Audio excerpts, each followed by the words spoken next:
Hey everyone, I've got my first smart telescope and I am so looking forward to getting this thing working.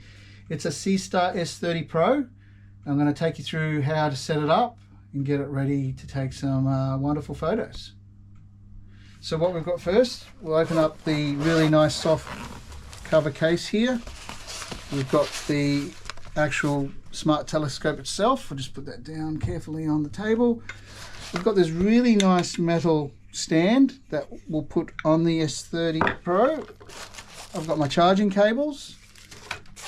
I've got my strap for the carry case, and I've also got some a solar filter in here and some other stuff as well to look through. So I've also got my little start menu, quick guide menu, but I'll take you through it anyway.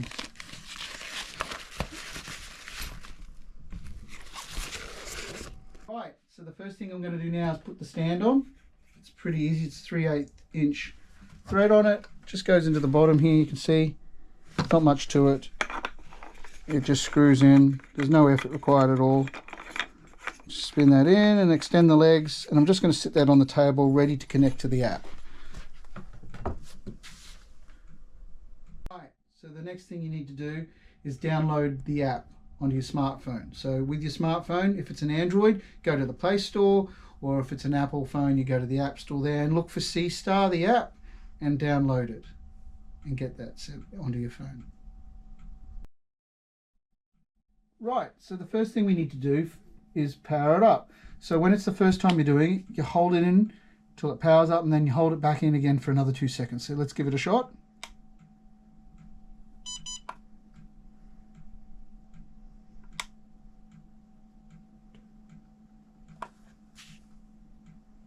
Powering on, ready to connect. Then what you need to do is get your app up on your phone and get ready to connect it with your app. Confirm the connection. So the reset button on the Seestar is underneath. So it's here at the front, and you just got to hold that in. Connection confirmed. So now what we need to do is press the connect button. It's going to look for a Seestar within the vicinity of the phone, so if there's only one, we're just going to press connect.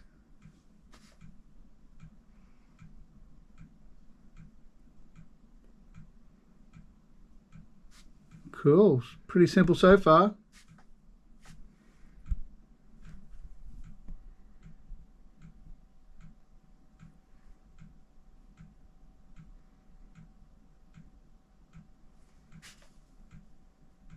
Okay, so once you've set up your Seestar, powered it up, opened up your app, you then need to go to the Me section in there, go to Device Management, and then what you'll do is you go to EQ mode in the mount mode, and you'll need to do your polar alignment.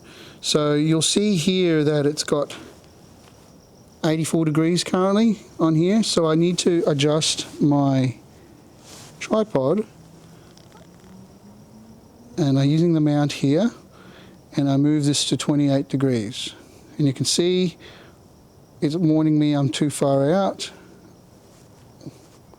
I need to get that exact 28 degrees.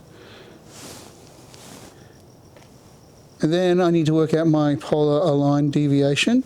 So you press the button here, and you can see here, start to get the deviation. So what it's going to do,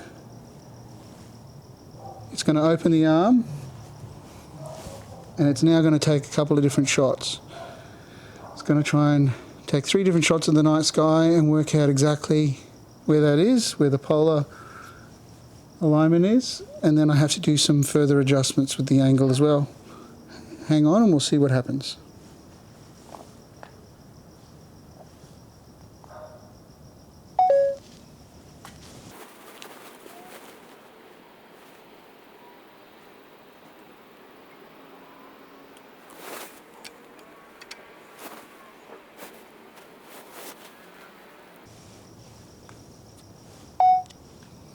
That's right, it's taken its 3 shots, it's worked out where it needs to be in the night sky, and if you look down at your app, it's telling you, well, it's telling me here I need to move it to the left, 64 degrees.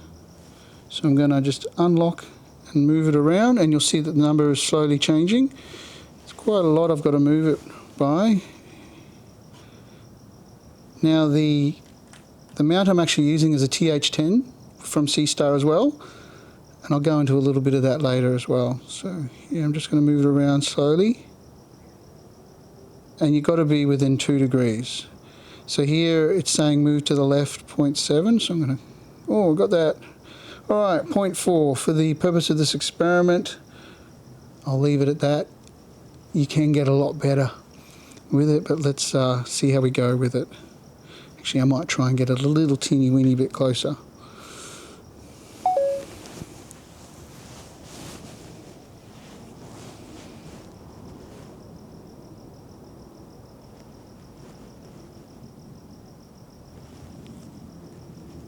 Hey, so when I got my Seestar for the very first time, I tried to go straight into equatorial mode and it ignored every photo. So what the system sometimes does is if it sees an anomaly there, it ignores it and doesn't stack it. So after firmware update 3.3, it was actually a fairly common problem. So what you need to do is close the arm, put it back into Alt-Z mode, set it up perfectly level, pick a galaxy, Milky Way, whatever, and then it will start tracking normally for you. After it's done that for a little bit, close the arm, switch it back to equatorial mode, do your alignments, and the problem with the stacking should go away. It did for me, and I was able to get an amazing shot with only 15 minutes tracking in the sky above from my driveway in the middle of Brisbane. Light pollution galore. This thing is amazing. So let's have a look what else I can find tonight. Right, so for the purpose of the exercise, I've got it 0.2 and 0.3. Close enough for this. I would probably go a little bit closer if I was going to do some really, really long exposures here. But now we can just go back to the main menu and start looking at things. So if you wanted to look at some stargazing, you just press on this button here and you can have a look at the different things. It actually does recommend up the top here, best right now, it's telling you some of the best things to look at. So let's have a look at the M16 Eagle Nebula. So I can tap on that, go gazing, and now Nebula cataloged as Messier 16 or M16 and as NGC 6611, and also known as the Star Queen Nebula, is a young open cluster of stars in the constellation Serpens, discovered by Jean-Philippe de Chissot in 1745-46. Both the Eagle and the Star Queen refer to visual impressions of the dark silhouette near the center of the nebula, an area made famous as the Pillars of Creation imaged by the Hubble Space Telescope. The nebula contains several active star-forming gas and dust regions, including the aforementioned Pillars of Creation. The Eagle Nebula lies in the Sagittarius arm of the Milky Way. Isn't that cool? It actually tells you a little bit about it via speech and not having to read it. When you're busy trying to play with your equipment, listening to it is better than having to read it. So now, so you can see before it starts doing the capture, it's doing an initialization to do the image enhancing, and that can take a couple of minutes to do. Don't worry about it, let it do its thing. You can see here in the example that it's moving past the 50% area very shortly, and then after that do live capture and it will start stacking the images, and the more time you get on your target, the more detailed, the more colour, the more amazing your photo will end up being. So here we are now doing the first capture here, and in a few seconds it'll finish its first 30-second shot and you'll see a picture come up on the screen in a sec. The beauty of the Seestar 2 is it has a light pollution filter, and in this instance with the M16 Nebula it's actually automatically applied it. You can see it up there in the top right, the LP filter. Now you'll notice near the red dot there it's got 30 seconds. So if you tap on that, it says it's actually stacked one shot and it hasn't taken any away. So you'll know if there's an anomaly with a shot, it'll have the ignored section go up. But at the moment, it's awesome because it's still counting correctly.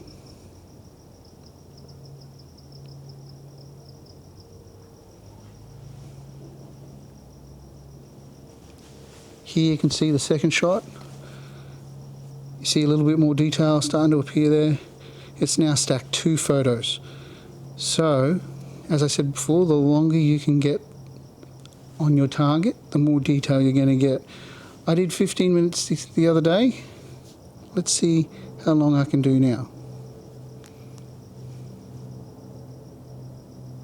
All right, so I just wanted to talk to you a little bit about the TH10 equatorial mount that I've got. I did shoot this at night the other night, but it didn't turn out so good, so I'm doing it again. So I'm just going to have a closer look at what I've got here. So when I bought the Seestar S30 Pro, I also bought the matching TH10 mount. What I find really handy about this is it has a rotating base on it, so you can actually get the right angle when you're trying to adjust it when you've got the EQ mount option. You've also got this wonderful tilt. You notice it's spring-loaded, so it doesn't jolt the S30 in any way. And you can set up your angle correctly for wherever you are, depending on where your latitude is on the planet. You can also use, I've also got the Star Adventurer 2i mount, so you can actually use this as well. However, my Star Adventurer setup, I don't have the rotating base, so I do need to adjust the tripod. It's quite annoying actually, where the TH10 has that conveniently built into the base, and it actually fits my tripod perfectly. So that's going to be my preferred method at this stage, but there are lots of other different mount options that you can actually get if you don't have the TH10.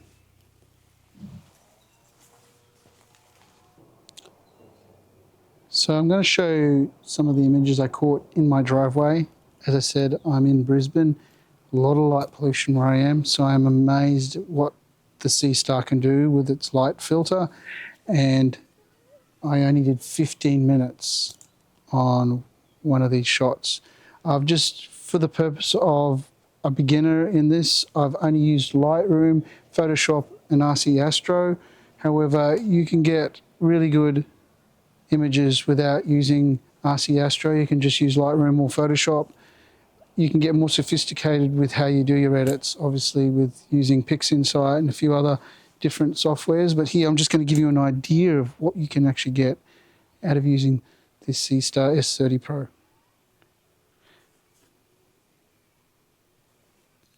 So there you have it, my little starter guide for beginners for the Seestar S30 Pro.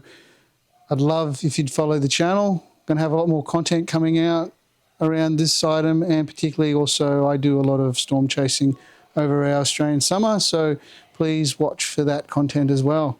Thanks very much for your support. I really appreciate it.